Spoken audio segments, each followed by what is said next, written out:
పూజ అంతా అయిపోయింది. వాళ్ళు అన్నదానం టైం అయిపోతుంది, రావట్లేదు. రాకపోయేసరికి మా ఆవిడని ఏమంటే పిలవండి పోయింది. ఇప్పుడే పిలిచినది రాలేదంటే వస్తారేమోనే, అక్కడ ఏదైనా డబ్బులు అయితే నమాజ్ అయిపోయింది, అందరు వెళ్ళిపోతున్నారు. ఎక్కడ వాళ్ళు రావట్లా. రాకపోయేసరికి నేను వెళ్ళి మళ్ళీ పురోగమని చెప్పులు వేసుకుని మళ్ళీ వెళ్ళి అమ్మ రండి అమ్మ అంటే ఒక బిచ్చగాడు గుర్తుపట్టా అంటే వస్తామండి, అందరు ఇక్కడ పక్కన ఇంకోటి ఉంది అక్కడికి వెళ్ళారు, అక్కడి నుంచి వస్తారు, ఒక 10 నిమిషాలు టైం పడుతున్నాడు. సరే రండి, ఇక్కడ మర్చిపోకుండా రండి బాబు మీకోసం. 10 నిమిషాలు అయింది, అరగంట అయింది, 1:30 రాలే. అచ్చా ఇదేంటి అందరు విచారం చెప్పి ఇంత ఉండేసాం, భిక్షువులకి పెట్టాలి కదా మాకు. మళ్ళీ ఎంబడే ఒక అతను మా ఇంటికి వచ్చి చెప్పాడే, రోడ్ అవతల సైదాబాద్ రోడ్ అవతల ప్రసన్నాంజనేయ స్వామి టెంపుల్ చూసారా, ఇది 1 గంట టైంలో ఆంజనేయ స్వామి దగ్గర అక్కడ ఉంటారు చూడు జనం, మీరు వెళ్ళి అర్జెంట్ పిలవండి, మీరు తురక పకీర్లే అవసరం లేదు, మీరు తెలుగు వాళ్ళనే వస్తారు, ఎవరుంటే నేను అట్లాగా తురకలేదు గీయట్లేదు, పకీర్ బిచ్చగాళ్ళు ఎవరున్నా సరే పెడతాను. సరే అని చెప్పాను, మీరు వెళ్ళండి సార్, బొచ్చడ మంది ఉంటారు.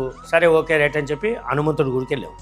హనుమంతుడి గుడికి నేను మా ఆవిడ ఇద్దరం వెళ్ళాం. నేను ఒక్కడి పోతే రావట్లేదే, దీక్ష నువ్వు పట్టావు కదా, దేవుడు పరీక్ష పెట్టాడేమో, నువ్వు రావాలి నువ్వు రా అని చెప్పి ఆమెను కూర్చోబెట్టుకుని నేను వెళ్ళి తీసుకెళ్ళి స్కూటర్ నడుపుకుని తీసుకెళ్ళి ఇక పూజ చేసిన పాప 40 రోజులు దీక్ష తర్వాత అన్నం పెడదామని కూర్చుంది. అయితే వచ్చి తీసుకెళ్ళిన తర్వాత అక్కడ వెళ్ళేసరికి 11 మందో 12 మంది, నేను ఎంతో మంది, మనం అనుకున్నంత రాకపోతే ఏం చేస్తాం, కొంతమంది కన్నా పెడతాం విషయాలు. సరే రెండమ్మా అని పిలిచాం. పిలిస్తే అయ్యో ఇప్పుడే వస్తాం పంతులు గారు, ఒక 5 నిమిషాల్లో వస్తాం, మీరు పిలవడమే లేట్, మేమెందుకు రావన్నా, కొంచెం దండం పెడతాడు, మీరు వెళ్ళిపోండి సార్ వడ్డించండి మేము వచ్చేస్తున్నాం పొందండి. 2 అయింది రాలేదు. ఇదేంటి రాలేదని ఇక నువ్వు పిలిచావు కదా నువ్వు కూర్చో, నేను వెళ్ళి అడుగుతా అని చెప్పి మళ్ళీ మోటార్ సైకిల్ వేసుకెళ్ళా. వెళ్ళేసరికి అక్కడ ఎవరు లేరు.